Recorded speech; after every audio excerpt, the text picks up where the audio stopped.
अस्सलामुअलैकुम। आज हम chapter number 1 physical quantities and measurements उसका टॉपिक नंबर 1.3 डिस्कस करेंगे, इंटरनेशनल सिस्टम ऑफ यूनिट्स। ठीक है स्टूडेंट्स, हम जब भी बात करते हैं कि एक शॉप कीपर के पास मैं गई, ठीक है, और मैंने उसे कहा कि मुझे 5 शुगर चाहिए। ठीक है, अब मैं इसके आगे उसे यूनिट वगैरह कुछ नहीं बता रही, मैं उसे कह रही हूँ कि मुझे 5 शुगर चाहिए। ठीक है, मैं उसे ये नहीं बता रही कि मुझे 5 kg शुगर चाहिए या 5 पैकेट्स चाहिए, मैं उसको यूनिट नहीं बता रही। ठीक है, अब हम हर चीज़ को मेजर करने के लिए हम एक स्टैंडर्ड फिक्स करते हैं। ठीक हो गया। लाइक सपोज आप अक्सर मार्केट में कोई चीज़ बाय करने जाते हैं तो पुराने ज़माने में क्या होता था, एक हमारे पास तराजू होता था। ठीक है, वो जो तराजू था वो कुछ इस तरह का होता था। ठीक हो गया। अब इसकी एक साइड पे 1 kg का वेट रखते हैं हम।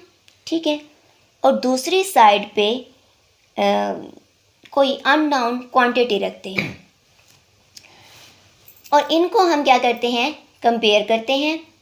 जब ये क्वांटिटी इस क्वांटिटी के इक्वल हो जाती है तो हम कहते हैं कि अब इसका वेट 1 kg के इक्वल हो गया है। ठीक हो गया। अब ये जो 1 kg है जो मैं यहाँ पर प्लेस कर रही हूँ, ये मेरी एक्सटेंडेड क्वांटिटी है। ठीक है, मैं बात कर रही थी कि हर चीज़ को मेजर करने के लिए हम एक स्टैंडर्ड फिक्स कर देते हैं। तो यहाँ पर मैंने एक 1 kg जो स्टोन था वो स्टैंडर्ड मैंने यहाँ पर प्लेस किया और यहाँ पर मैंने अननोन क्वांटिटी को प्लेस किया। ठीक है, इस तरह मैंने अपनी चीज़ जो है वो मेजर की। ठीक है, अब जो हम एक स्टैंडर्ड फिक्स करते हैं किसी भी चीज़ को मेजर करने के लिए, तो उस स्टैंडर्ड क्वांटिटी को हम कहते हैं यूनिट। ठीक है, हमने किसी चीज़ को मेजर करने के लिए एक स्टैंडर्ड फिक्स किया। ठीक है, अब उस स्टैंडर्ड क्वांटिटी को हम क्या कहते हैं, हम यूनिट कहते हैं। ठीक हो गया, क्लियर। अच्छा अब होता क्या था कि लेट्स सपोज मैं किसी आउट ऑफ कंट्री से पेट्रोल परचेज़ करती हूँ, तो मैं उसे कहती हूँ कि मुझे 5 लीटर पेट्रोल चाहिए। ठीक है, अब वो पेट्रोल को किसी और यूनिट में मेजर करते हैं, मैं पेट्रोल को मेजर कर रही हूँ लीटर में, तो मैंने उन्हें कहा कि मुझे 5 लीटर पेट्रोल चाहिए। अब उन्हें समझ में नहीं आया कि ये क्या चीज़ डिमांड करना चाह रही है। ठीक है, 5 लीटर्स पेट्रोल क्या है, लीटर्स क्या होता है, उनको पता ही नहीं होता इस चीज़ का। ठीक है, इस तरह कम्युनिकेशन गैप आने लगती है। ठीक है, बिटवीन डिफरेंट कंट्रीज़। तो इस चीज़ को फिलअप करने के लिए 11th जनरल कॉन्फ्रेंस, ठीक है, वेट और मेजरमेंट पर हुई थी। ये कॉन्फ्रेंस जो कि पेरिस में हुई थी, 1960 में हुई थी। ठीक है, इस पे उन्होंने एक इंटरनेशनल सिस्टम ऑफ यूनिट बना दिया कि जितने भी कंट्रीज़ हैं आपस में जो वो सब एक यूनिट में बात करेंगे। ठीक हो गया। लेट्स सपोज अगर वो कभी पेट्रोल की बात कर रहे हैं, किसी भी लिक्विड चीज़ की बात कर रहे हैं, तो वो लीटर्स में बात करेंगे। ठीक है, अगर वो किसी मैस की बात कर रहे हैं तो वो किलोग्राम में बात करेंगे, अगर वो किसी लेंथ की बात कर रहे हैं तो वो हमेशा सेंटीमीटर में बात करेंगे। ठीक हो गया। अब इस तरह से ये हो गया ना कि जो कम्युनिकेशन गैप आ रहा था वो फिलअप हो गया। अब मैं उनको कोई चीज़ डिमांड कर रही हूँ तो उन्हें भी ये चीज़ पता है कि ये क्या डिमांड कर रही है। मैं उनसे 5 लीटर पेट्रोल मांगती हूँ तो उन्हें पता चल जाएगा कि ये हमसे 5 लीटर पेट्रोल मांग रही है। ठीक है, तो इस कम्युनिकेशन गैप को फिल करने के लिए हमने क्या किया, एक इंटरनेशनल सिस्टम ऑफ यूनिट बनाया। ठीक है, इस इंटरनेशनल सिस्टम ऑफ यूनिट को आप SI यूनिट भी कहते हैं। ठीक है, अब आपको ये पॉइंट क्लियर हो गया होगा। अब हम फर्दर यूनिट्स की तरफ चलते हैं। ठीक है, अब जो पहला हमारे पास है वो है बेस यूनिट। अब जैसे कि आपको ये बेस यूनिट का टेबल नज़र आ रहा है, ठीक है, हमने टोटल 7 बेस यूनिट पढ़े हैं और वो कौन कौन से थे? वो हमारे पास length, mass, time, electric current, intensity of light, temperature, amount of substance. तो ये 7 हमारे पास बेस यूनिट्स थे। ठीक है, लेट्स सपोज पहले हम बात करते हैं लेंथ की। ठीक है, लेंथ का जो सिंबल है उसे हम स्मॉल एल से रिप्रेजेंट करते हैं। ठीक है, और उसका जो यूनिट होता है वो होता है मीटर और उसे हम लिखते हैं एम। इसी तरह मैस है हमारे पास, मैस को हम जो उसका सिंबल है वो एम है और इसका मीटर होता है किलोग्राम और इसे हम रिप्रेजेंट करते हैं केजी से। टाइम है, टाइम को हम रिप्रेजेंट करते हैं, उसका जो सिंबल है वो टी है, इसका जो यूनिट है वो सेकंड है और इसे हम इस तरह लिखते हैं। इलेक्ट्रिक करंट, इसका सिंबल आई है हमारे पास, इसका जो यूनिट है वो एम्पेयर है और उसको हम ए से डिनोट करते हैं। इंटेंसिटी ऑफ लाइट, इसे हम कैपिटल एल से रिप्रेजेंट करते हैं और इसका जो यूनिट है वो कैंडेला है और कैंडेला को जो हम लिखते हैं वो सी डी लिखते हैं। ठीक हो गया। टेम्परेचर, टेम्परेचर का जो सिंबल है वो टी है, इसका यूनिट केल्विन और इसे हम रिप्रेजेंट करते हैं के से।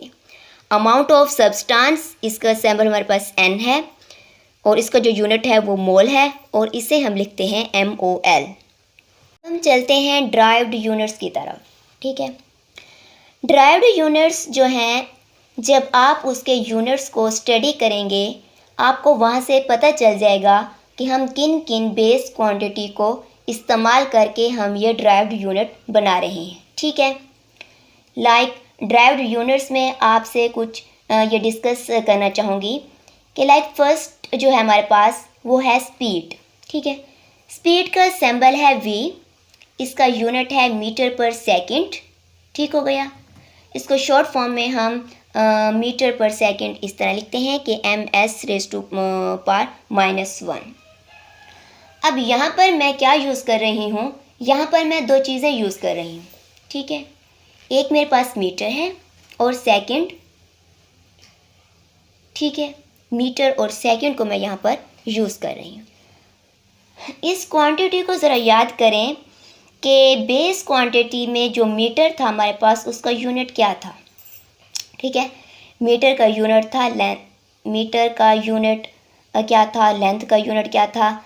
इसका मतलब हमने यहाँ पर लेंथ यूज़ की, सेकंड में हम यूज़ कर रहे हैं। यहाँ पर सेकंड किसका यूनिट था, टाइम का, और जो लेंथ था वो था मीटर। ठीक हो गया।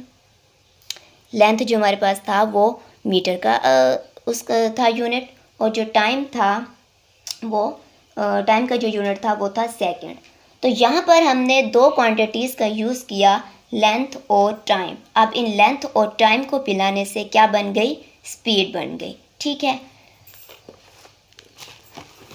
इस तरह से बेस क्वांटिटीज़ जो हैं वो हमारे पास डिफरेंट बेस क्वांटिटीज़ को जब हम आपस में मिलाते हैं तो वो हमारे पास क्या बन जाते हैं, ड्राइव्ड क्वांटिटीज़ बन जाती हैं। अब एक और डिस्कस करते हैं, एक्सेलरेशन। ठीक है, एक्सेलरेशन का सिंबल क्या होता है, इसका सिंबल हमारे पास स्मॉल a है, इसका यूनिट है मीटर पर सेकंड। अब यहाँ पर लेंथ एक बार यूज़ की, फिर पर सेकंड एक बार टाइम यूज़ किया और अगेन पर सेकंड एक बार दोबारा हमने टाइम यूज़ किया। मतलब कि दो बार टाइम को यूज़ किया, एक बार लेंथ को यूज़ किया, तो इनको मिलाने से बन गए हमारे पास एक्सेलरेशन। तो सेम ऐसे ही आप देख सकते हैं कि डिफरेंट बेस क्वांटिटीज़ को आपस में मिलाकर हम ड्राइव्ड क्वांटिटीज़ जो बनाते हैं। ठीक है, तो इस तरह से हमारे पास आगे ये जितनी भी हैं ये हमारे पास ड्राइव्ड क्वांटिटीज़ बनती जाएंगी बेस क्वांटिटीज़ को मिलाने से। ठीक है, तो ये था हमारा आज का लेक्चर। इसके अंदर आपसे वो पूछ सकता है शॉर्ट क्वेश्चन में कि what is the difference between base quantities and derived quantities, या फिर वो आपको ऐसे भी कह सकते हैं कि डिफाइन बेस क्वांटिटीज़ या फिर डिफाइन ड्राइव्ड क्वांटिटीज़, ठीक है। और इसमें जो मोस्ट इम्पॉर्टेंट क्वेश्चन है जो कई बार बोर्ड्स में रिपीट भी हो चुका है, वो क्या है कि what is the role of system international units, ठीक हो गया। तो ये क्वेश्चंस हैं जो आपसे पेपर में पूछे जाते हैं, ठीक हो गया। तो ये हमारा आज का लेक्चर था। आई होप आपको अच्छे से समझ आया होगा। अगर आपको मेरी वीडियो अच्छी लगी है तो आप इसे लाइक कीजिए, सब्सक्राइब कीजिए, शेयर कीजिए और बेल आइकन को दबाना मत भूलिए ताकि मेरी हर न्यू आने वाली वीडियो आप तक पहुंचती रहे। मिलते हैं नेक्स्ट लेक्चर में। अल्लाह हाफिज़।